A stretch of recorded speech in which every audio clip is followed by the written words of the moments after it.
Now to that other chairman, Chairman Dan Andrews.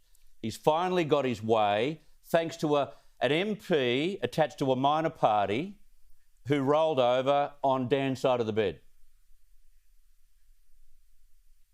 Chris, this is really concerning. Premier Daniel Andrews already has enough power, in my view, and now he's going to have even more once this is sailed through Parliament.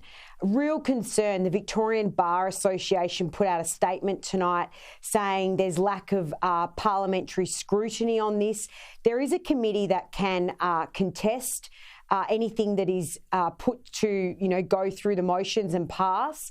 But then it's got to pass through both the lower and upper house, as if that's not going to happen. I mean, Labor dominate the lower house.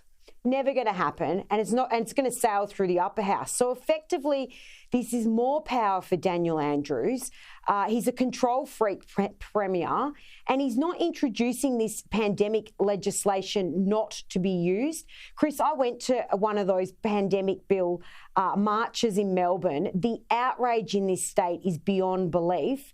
And the fact that the premier has the audacity to label people as extremists. Now, I was at that rally a couple of weeks ago, talking to people in my journalism capacity. Far from extremism. That's an absolute insult.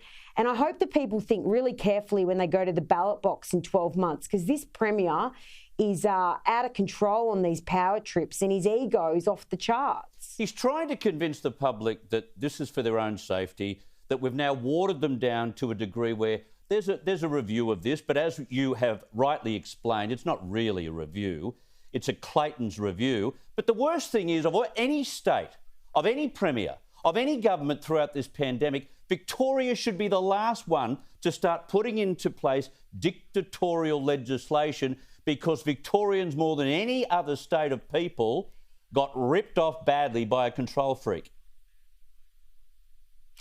Chris, why would you want to come to Melbourne? Why would you want to come to Victoria? Why would you want to live here?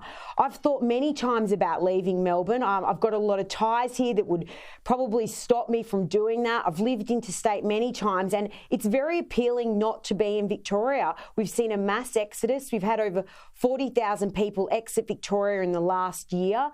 We've got a declining population. It's hardly an ideal state to live in. And Premier Daniel Andrews is just making it more and more off-putting for business to invest here.